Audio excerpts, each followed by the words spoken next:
Afghanistan's militant landscape is changing faster than diplomacy can keep up. And today, I want to say something clearly. This is no longer an Afghan problem. This is a regional emergency. A few days ago, Iran announced that it wants to host a regional meeting, an effort to reduce tensions between Pakistan and the Taliban authorities in Kabul. Tehran has been calling, coordinating, mediating. But beneath all of this diplomacy, there is a deeper truth the region has avoided for too long.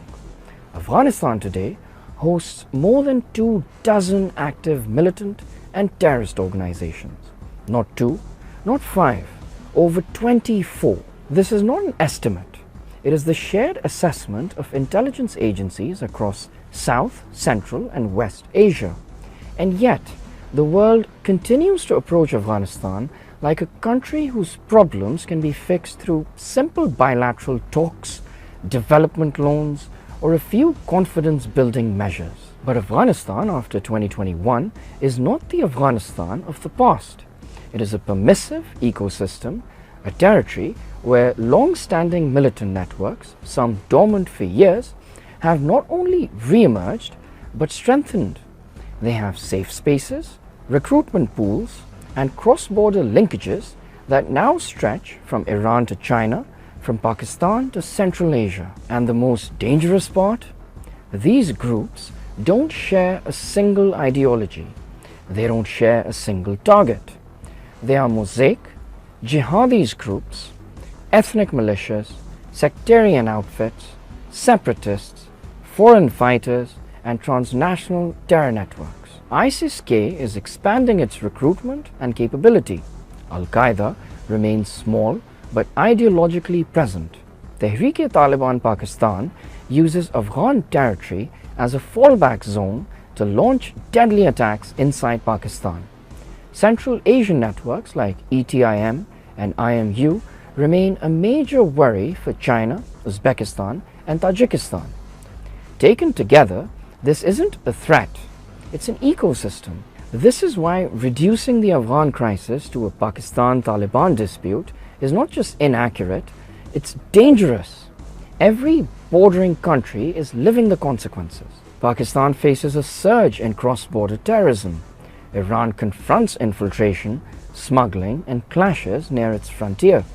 Central Asian states fear the revival of groups that once destabilized their periphery. China is alarmed by Uyghur militant networks finding sanctuary. Russia quietly observed a potential arc of instability stretching into the Caucasus. And yet, our diplomacy still treats this as a problem that can be solved with better communication, a few meetings, and polite language. The truth is, it cannot. A regional crisis requires a regional strategy. A regional strategy requires accountability.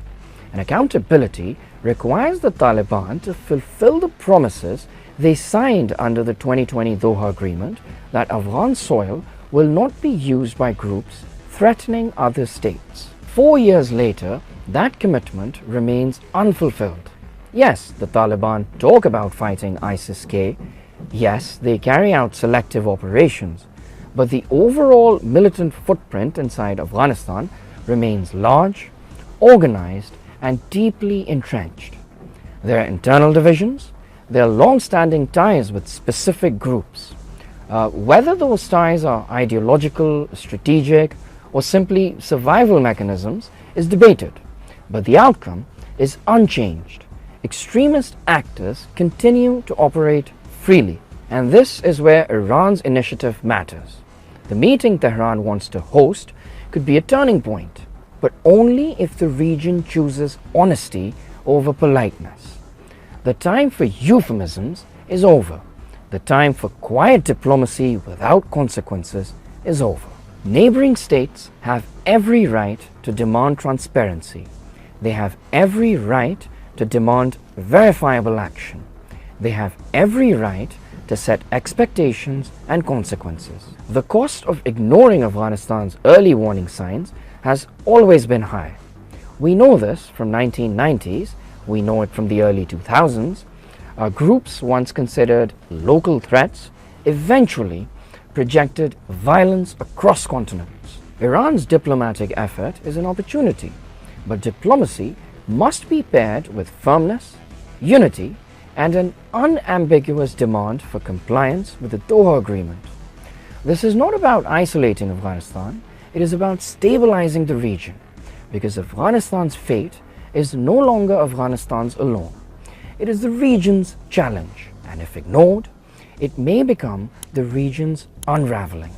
Stay tuned for more updates here on PolicyWire.